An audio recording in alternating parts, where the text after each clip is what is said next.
Happy sunny Sunday, friends. I am just popping by with another little baking tutorial. I was going through my supplies the other day to see what I had in the pantry and in the freezer, and I discovered a package of dates that I didn't know that I had. They were in the freezer, they're still good.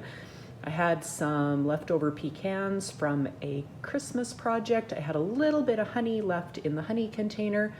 Had a brand new package of rolled oats, and it made me think of one of my very favorite things, which is oatmeal date bars, like my favorite treat in the universe, and Chewy oatmeal and date cookies.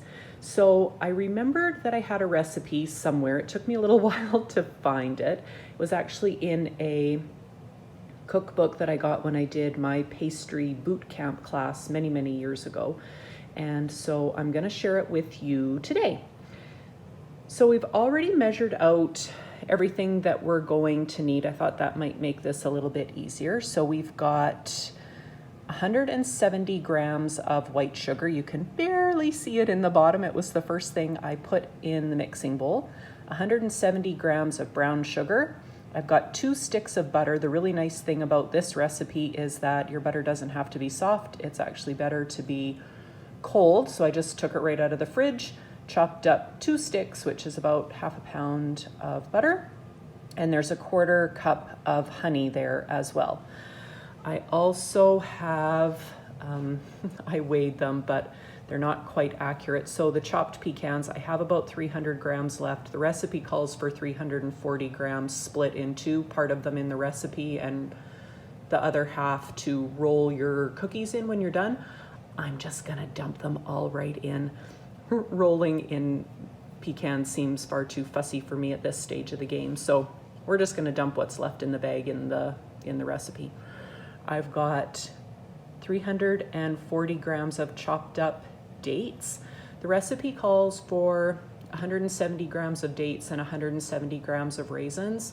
You could use dried cherries or cranberries or blueberries, anything like that if you had them. I didn't have anything on hand, but I did have that whole package of dates. So I just doubled the amount of dates, so they're gonna be extra datey and delicious. I've got 225 grams of rolled oats, and I've got 340 grams of flour and 2 teaspoons of baking soda. So those are all of the ingredients that we're going to need for this recipe. I've got my handy dandy paddle attachment on my KitchenAid.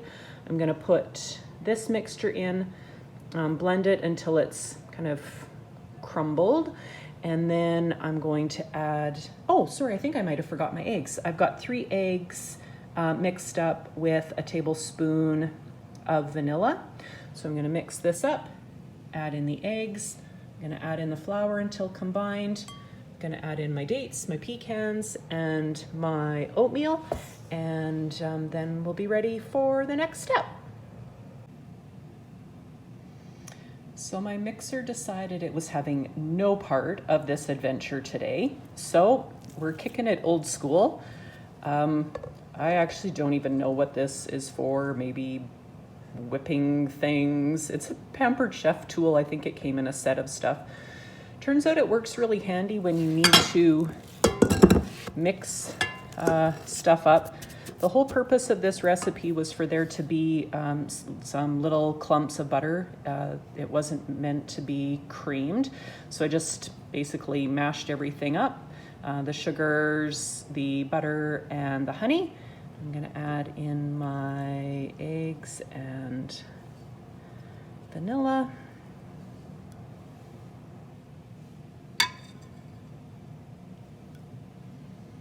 And I'm gonna mix them in, and then we'll come back and add the flour. All right, so we mixed in the eggs with the vanilla.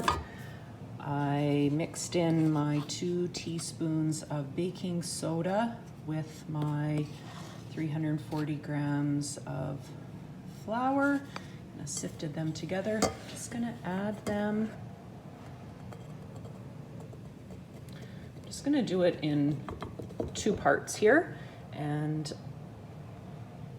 I'll be back when the mixing is done. So here is our beautiful, sticky, brown, sugary, delicious smelling dough. I've got my oats and dates and pecans to add in. I'm gonna dump them in and stir it up. This is definitely gonna be a 2-hand job, so when I am done, I will show you what it all looks like. Ta-da! Everything is now in one bowl, mixed up and ready to go. So this recipe suggests putting the dough in the fridge until it's chilled, and then rolling the dough into 4 logs, and then slicing, and then rolling each slice into a ball, and then baking. That is far too fussy for this baker, so I am going to turn my oven on to 350. I am going to use my cookie scooper. I am going to take it straight out of this bowl, which has not been chilled. I'm going to put those cookies on the cookie sheet, and I'm going to pop them in the oven for 25 minutes, and I'll guarantee you they're going to be just as good as if we would have chilled them, cut them, rolled them, and put them on the pan. And it's going to take us a whole lot less time, which means Race Husband Jay gets to taste test a whole lot sooner, and he's going to be really happy about that.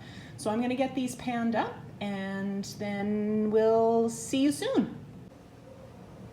All right, so I've got 2 pans ready to go in the oven. That'll be 24 cookies. Probably got enough dough to do another probably pan, maybe pan and a half. We'll see how it goes. All right, stay tuned for the final product. Well, folks, here they are. 25 minutes was a little bit too long. Probably if they had been chilled in the fridge, like the recipe said, 25 minutes would have been perfect. I baked them for 15, the second, third, and fourth batches, and they turned out much better. So there they are. Little beauties. Can't wait for Jay to get home and give one a try and let me know how they taste, but they sure do look nice, and they sure do smell good. Hope you all have a fabulous Sunday.